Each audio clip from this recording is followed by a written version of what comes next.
19 Chuck Harold, SecurityGuyRadio.com, SecurityGuyTV.com. My next guest, what's your name, sir?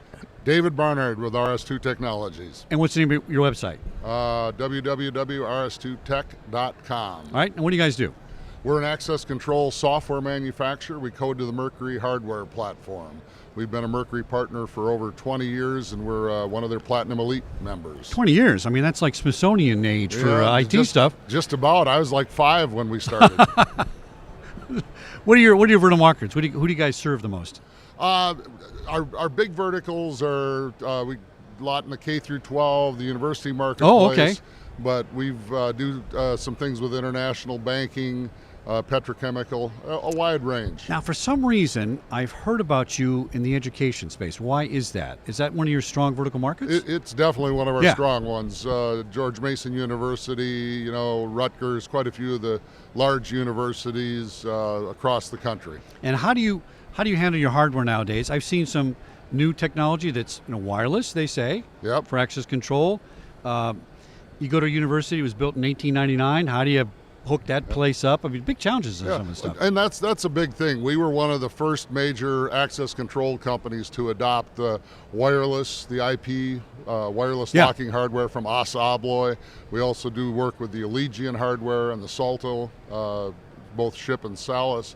So that's why our penetration in that marketplace is so good. We've actually been doing wireless locks since 2000 when we started with a wireless, WYRELESS, wireless access product, which became the Allegiant 8400 that people know today. So we've been integrated with wireless locks since the 2000s. In 2008, we were one of the early adopters with the ASA Abloy IP-enabled locks. Now, what are your clients saying to you? What are they worried about? What do they want to put the access control systems in for?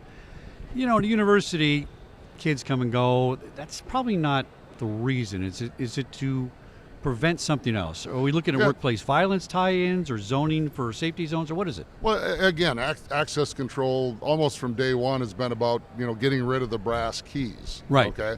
If you've got a university and somebody has a master key and they lose that master key. Oh man, trouble. Great master is $100,000. Yeah, absolutely. Yeah.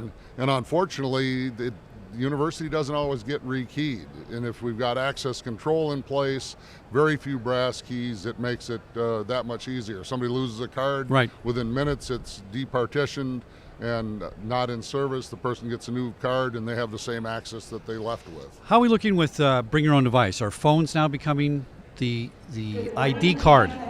Oh. Yeah. Thank you very much for letting us know that. You're welcome. Yeah. All right. No, that's a huge part of it. Again, when we first got into most of the IP-enabled devices, the wireless devices go into the dormitories. Okay, right. Again, to eliminate that brass key for the student. If they lose their ID card, they print them a new card, and the old one's deprovisioned. So a lot of the universities that we started with, the locks that went in there initially were not set up for mobile. They were not set up for older technology. BLE. So we're actually in a scenario where we're replacing some of those systems already that aren't that old, but they're being replaced. The reader technology portion is being replaced so that they can do BLE or some of the other. Do you worry about the bring your own device aspect for security? So now there's a new device on your network, might not be secure, right? Is there a problem with access points onto your network using that? Yes and no. A lot of the credentialing that's done, it's done through an integration that we have with the different credential partners. Right. So they're really not accessing the data that we're storing. Okay, it's separated. Yes. Beautiful. All right, excellent. What's your name one more time, sir? David Barnard with Website. RS2.